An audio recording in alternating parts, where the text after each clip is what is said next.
Olá, meus queridos alunos do segundo ano, tudo bem com vocês? Espero que estejam em casa, estejam no isolamento. E vamos dar continuidade aqui às aulas EAD. Hoje nós vamos falar de um assunto importante, um assunto que, se você aprender bem esse assunto, os demais que virão serão fichinha no seu aprendizagem. Nós vamos falar hoje de um movimento surgido na Europa durante o século XVIII, que influenciou decisivamente várias revoluções seguintes: a Revolução Francesa, a Revolução Industrial e a independência dos Estados Unidos. Chegou até aqui a nós, na Inconfidência Mineira. Então nós vamos começar essa aula. Eu espero que vocês tenham uma excelente aprendizagem.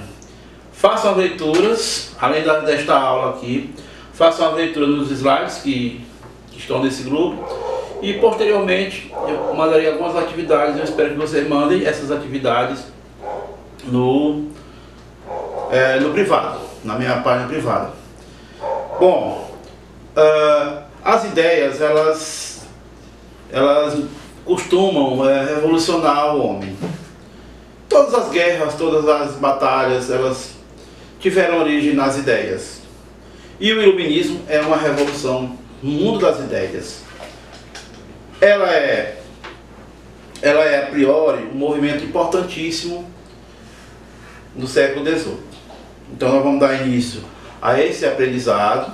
Eu espero que tenha bastante, que vocês aproveitem o máximo possível. Então, no nosso mundo ocorrem desequilíbrios. Esses desequilíbrios podem ser econômicos, sociais, culturais e ambientais. Quando isso acontece, o homem sempre busca uma forma de superar esses desafios. Atualmente nós estamos passando por uma crise oriunda de um vírus surgido na China, que se espalhou pelo mundo na forma de pandemia. Certamente no futuro nós superaremos isso, e isso vai ficar para a posteridade. Teremos conhecimentos sobre esse assunto mais à frente, tudo será esclarecido, e nós certamente teremos um bom aprendizado em história no momento futuro. Então, antes de iniciar o nosso estudo sobre o iluminismo, é preciso que nós saibamos como é que era o sistema anterior a esse iluminismo. O absolutismo foi um movimento político e administrativo que ocorreu desde a Idade Moderna, final da Idade Média, até o fim com a Revolução Francesa. Mas isso em outros países continuou depois da França, só gradualmente que isso foi se alterando. Então, esse absolutismo concentrava nas mãos do rei, na figura do rei, todos os poderes existentes. Quais são os poderes? Ele tinha o poder de administrar o Estado, de cobrar impostos, ele tinha o poder de criar leis e tinha o poder de juiz. Então esses três poderes estavam concentrados na figura do rei, e eram constantes o autoritarismo, o domínio de uma classe social sobre outra, no caso a nobreza. No absolutismo, como já disse para vocês, centraliza todos os poderes em suas mãos. E se estendeu durante todo esse período. E no século XVII, de 1601 a 1700, surgem na Europa movimentos ideológicos que se antecedeu, alguns pensadores se antecederam a esse fim do absolutismo, a essa contestação do absolutismo que veio a roer. Então esses pensadores, eles chegaram antes do movimento iluminismo e trouxeram ideias. Só lembrando que esse movimento que nós vamos estudar aqui, o iluminismo, ele tem repercussão, ele é um movimento ideológico que vai motivar, ele é o plano ideológico, filosófico, que vai motivar essas revoluções. Então eles são importantes durante a Revolução. Ele é importante para motivar a Revolução Francesa, a Revolução Industrial e a independência dos Estados Unidos, como eu acabei de dizer para vocês. E o que nós vamos estudar é isso. Então, preliminarmente, alguns pensadores eles se anteciparam ao movimento iluminista. E esses pensadores, dois ingleses e um francês, eles chegaram bem antes e trouxeram ideias que contrariavam essas ideias absolutistas. A Europa, durante o século XVIII, é sacudida pelas revoluções no mundo das ideias, proveniente da negação ao poder do rei absoluto. E contra isso surgem as ideias desses pensadores. Esses pensadores pretendiam trazer luz para o mundo. E essa luz seria o quê? Novas ideias para esse mundo. Que esses pensadores iluministas, eles acreditavam. Essa concepção ela veio posteriormente, depois do século XVIII, pelos historiadores franceses. Então eles imaginavam que até então as sociedades humanas elas viviam numa escuridão tremenda. E essa ideia, essa lâmpada, essa luzinha, ela surge lá com o movimento iluminista.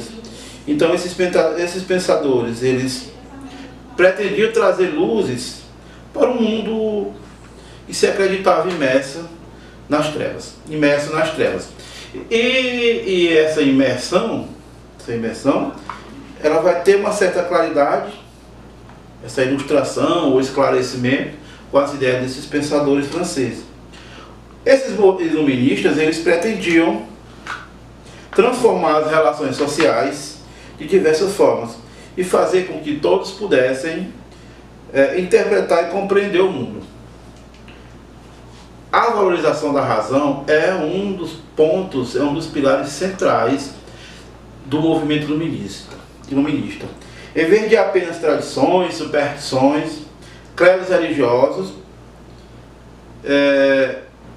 esses iluministas pretendiam chegar a esse ponto através da razão. E esse pensamento racional vai atingir principalmente a política e a vida cotidiana das pessoas.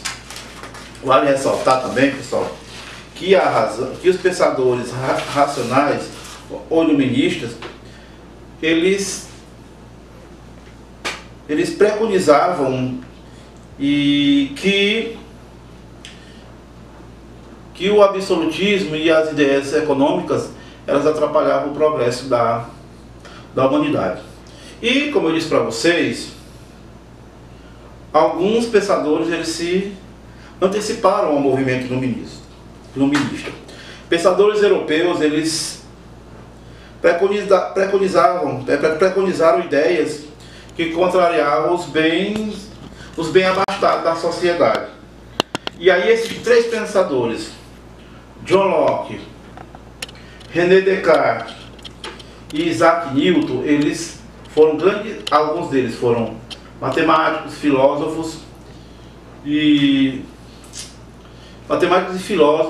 e físicos, né, que tiveram grandes invenções, que promoveram grandes descobertas, que criaram alguns métodos, como o método cartesiano de René Descartes, e eles são figuras importantes desse século XVIII. E eles têm as suas concepções. O John Locke, por exemplo, ele se manifestava contra o poder absoluto dos reis. Todos eles, né? Bom, o primeiro desses pensadores que se anteciparam ao movimento iluminista do século XVI foi o René Descartes. O Descartes ele foi um matemático, filósofo, e uma das criações dele foi o plano cartesiano. Vocês lembram? O plano cartesiano, na vertical, as coordenadas são chamadas abscissa, e aliás, na vertical e as coordenadas abscissas e horizontais. Esse plano aqui é que vocês estão vendo aqui no canto. Então ele juntamente com outros antevieram, ou seja, vieram antes do movimento iluminista. O que eles fizeram de importante? Então eles já defendiam de que deveria haver instituições que conduzissem o ser humano ao caminho de progresso. E por aí vai. O John Locke talvez seja o mais importante dos três. Ele é até considerado um iluminista por alguns autores. Em alguns livros eles se referem ao John Locke como iluminista. Mas na realidade, na minha concepção, ele preconiza, ele vem antes do movimento iluminista verdadeiro, que aconteceu na França com alguns autores importantes. Aconteceu na França, mas ele se expandiu por outras partes da Europa. Então, o John Locke, ele entendia, o John Locke é um dos autores fantásticos. Ele entendia que todo ser humano, ele nasce com direitos naturais, né? Então ele dizia o seguinte: olha, todo ser humano tem direito natural. O primeiro deles é a vida, né? É a vida. E essa vida tem que vir acompanhado de outra característica. Que é a outra? Essa vida ela tem que ter liberdade. O John Locke, esse rapazinho que você está vendo aqui na sua esquerda, ele compreendia que todo ser humano ele nascia com determinados direitos, determinadas garantias que o Estado deveria lhe proporcionar. A primeira garantia, ou primeiro direito natural, é o direito à vida. E a vida, ela precisa ter liberdade. A liberdade é esse segundo direito. O outro direito natural, sem dúvida nenhuma, é a propriedade. Então ele compreende de que esses direitos naturais devem ser protegidos por uma instituição chamada Estado.